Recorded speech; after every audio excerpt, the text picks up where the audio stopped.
Na chakshusha guhyate napi vacha nanyai devais tapasa karmana va jnana prasadena vishuddha sattvam tatastutam pashyate nishkalam dhyayamanaha.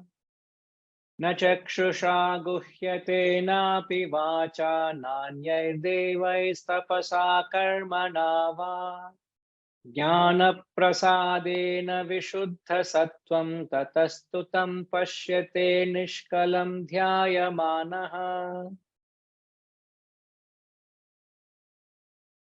That indivisible being is not experienced by the eye, not grasped by the eye.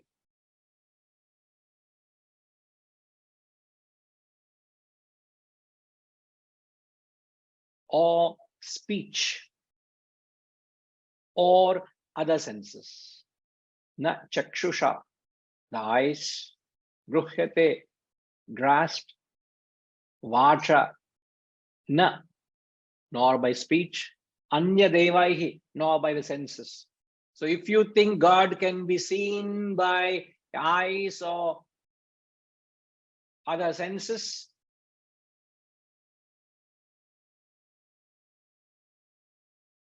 it's not possible. Don't waste your time. Through karma, action, tapasa, austerity, jnana prasadena, beautiful word. Through the grace of jnanam, and then meditating with the purified mind. Look at the clause. Dhyayamanaha vishuddha sattvam. So only a purified mind should meditate. Now today people are meditating to purify their mind. Ulta, it will not work. Only a highly sattvic mind can meditate. How many people are sattvic in the world today? Only a predominant sattvic mind can meditate. We also have sattva, but is it predominant sattva?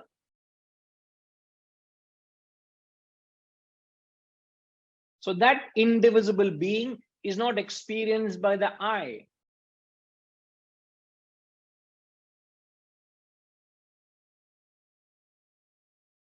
So God is not something which can be perceived by the organs of perception.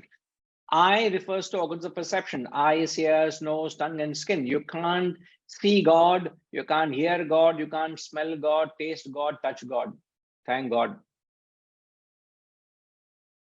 Imagine everybody going licking God. I want to taste God. Something you can. Your organs are gross. You can't see God with your eyes. So don't give up the idea of trying to see God. Oh, majestic sight of what? Mount Kailash. You can't see God. Finished. It's not God. Dismissed. The Chakshusha. In 2 words, it dismisses all your so-called divine experience is dismissed. God cannot be seen.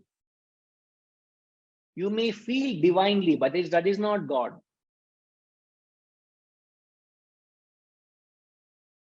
Speech.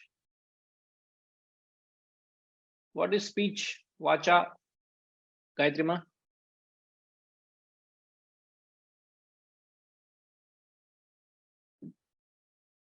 Speech at this level, he must be talking people who are highly knowledgeable, talking about God, and the intellect or highest level also is not God, even for doing that.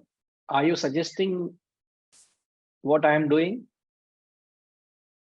You are giving your intellect knowledge to us and how much we I know have all your frustration, you are giving it back to me indirectly like this.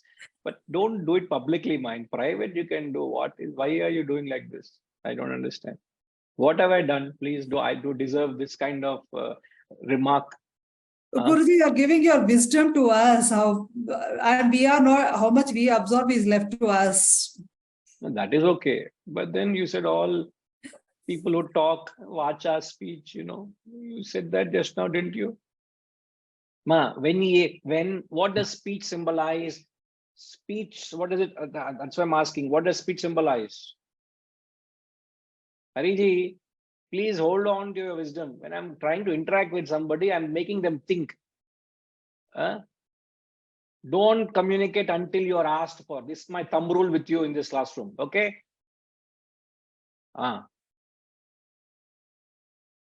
So speech is an organ of action. Correct? So when they use an organ, it means the whole, it means symbolic. So when they mean eye, it means organs of perception. When they mean speech, it means organs of action. Hand, feet, speech, generative organs of evacuation, these are organs of action. So what he's saying is, through the organs of perception or organs of action, you cannot reach God. Finished, dismissed. The karmendriyas and the jnanendriyas will not take you to that indivisible Brahman, the indivisible being. That's what it means. So speech refers to organs of action. And other senses here refers to the mind and intellect in their language. So it means you can't feel God, nor can you understand God with your intellect. Now, why is it, he says, is very clear standard concept. Sitama, please note this. God is not God can't be perceived. God can't be reached through organs of action. God cannot be felt, nor can be understood, because God is not an object of perception, emotion, thought. God is not an object. If I were to show this to you, you may say, what is this? Okay, this is an object. So you can perceive the object. Your mind can feel what it is. Your intellect can understand what it is. But it's an object of perception. But God is not an object of perception. Then what is God?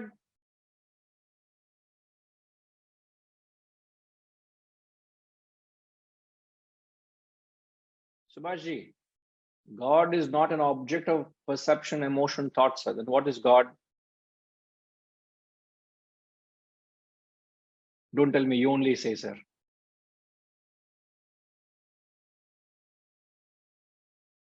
So we can't hear you. Could you please unmute yourself?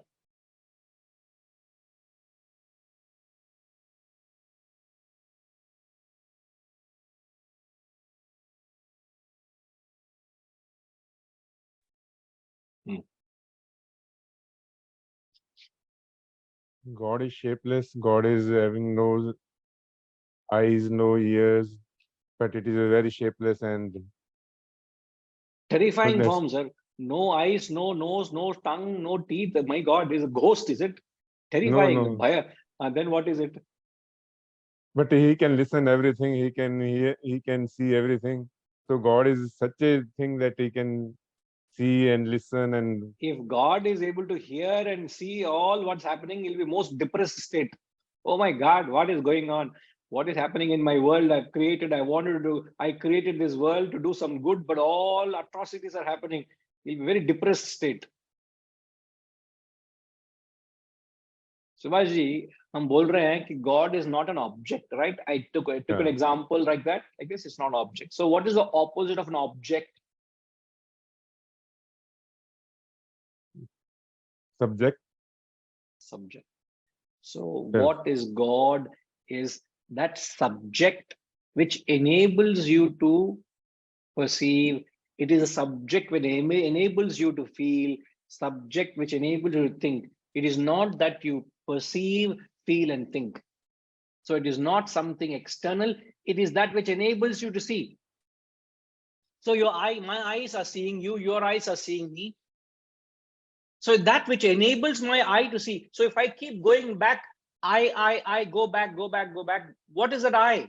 The real I is the Atman, he says. My ears are hearing. What is it? The real ear. The real ear, go inward. The real ear is the Atman, that ear which enables me to hear. That speech, I'm speaking. What is it that enables me to speak? It is the Atman that enables me to speak. So it is that which enables you to perceive, feel, and act, not what you perceive, feel, and act. You may perceive good or bad. Atman enables it. So in that context, you must understand. It is not what, it cannot be perceived or experienced by an eye or speech or other senses. It is that which enables you to experience. Is an enabler. Yeah. Hanji. And you also write God has no eyes and no ears. No tongue, no teeth. He's toothless also. I wonder how he eats. Huh?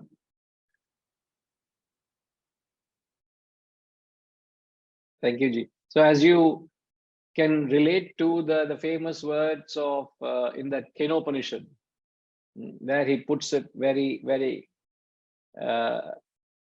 direct there. He says, Shrotrasya Shrotram Manaso Mano Yat Vacho Havacha Gosa Upranasya Pranaha. He describes the self as Shrotrasya Shrotram. It is the ear of the ear. It is Pranas Pranaha. It is mind's mind. So it is that which enables you to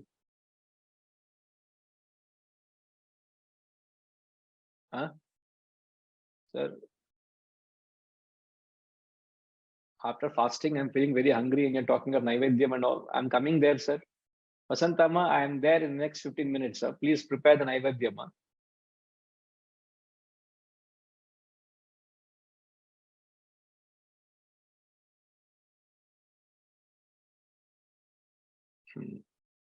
So the more we come across these profound statements, it only tries to change our direction of search for God. Sadly, all the time we are conditioned to look outward to see God, conditioned by the rituals, conditioned by our thinking. So the sheer pounding of these ideas perhaps will turn our search inward than getting caught up in the outward forms and rituals. Symbolic, they're only symbolic. You don't have to spend time in an elaborate ritual. Every festival is a ritual to remind you God is within.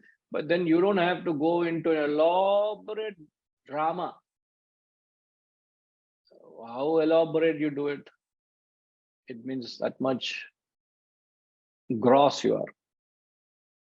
One who does not spend time in the ritual, that much subtle he is. We'll come back to the second half of the mantra next week. Om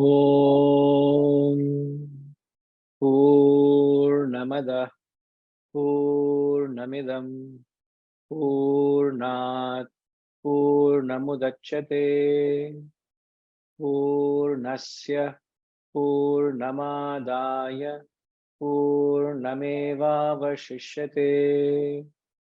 Om Shanti Shanti Shanti. Harihi Om. Shri Gurubhyo Namaha.